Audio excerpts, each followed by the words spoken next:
రైతు బంధులు కాదు, రైతుకు ఇవ్వాల్సిన అన్ని బంద్ అయిపోయినాయి. కాంగ్రెస్ పార్టీ వచ్చినప్పటి నుంచే ఈ రాష్ట్రంలో రైతులకు రైతు బంధు 15,000 ఇస్తాడు. రైతులకు రైతు బంధు ఇచ్చారా అని చెప్పి మేము అడుగుతా ఉన్నాడు. ఒకవైపు యూరియా కేంద్ర ప్రభుత్వం ఇస్తా ఉంటే దాని కొరత కృత్రిమంగా సృష్టించింది కాంగ్రెస్ నాయకులు, కాంగ్రెస్ లీడర్లు.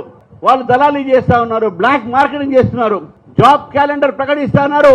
నేను రేవంత్ రెడ్డి గారిని అడుగుతా ఉన్నాను, ఈ జాబ్ క్యాలెండర్ ఎక్కడ పోయింది?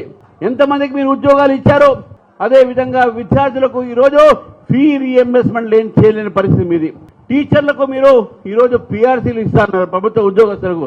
ఆ పిఆర్సీ ఏమైందని అడుగుతా ఉన్నాను. రిటైర్డ్ ఉద్యోగస్తులకు ఇంకా పెన్షన్స్ రావట్లేదు. ప్రతి ఒక్కరు ఏడుస్తా ఉన్నారు ఈ ప్రభుత్వం ఏందని. మరి ఒకేపు రాహుల్ గాంధీ, ఒక సోనియా గాంధీ మన ఒక ముఖ్యమంత్రికి ఓస్కార్ అవార్డు ఇవ్వాలంట. రేవంత్ రెడ్డి గారికి భాస్కర్ అవార్డు ఇవ్వాలి, ఓస్కార్ అవార్డు కాదు. సోనియా గాంధీ గారికి తెలియదు. ఆయన మిమ్మల్ని కూడా గతంలో తిట్టాడు. మిమ్మల్ని ఎన్ని మాటలు అన్నాడో మీ వీడియో తర్వాత మీకు పంపిస్తాను, మీరు చూడండి.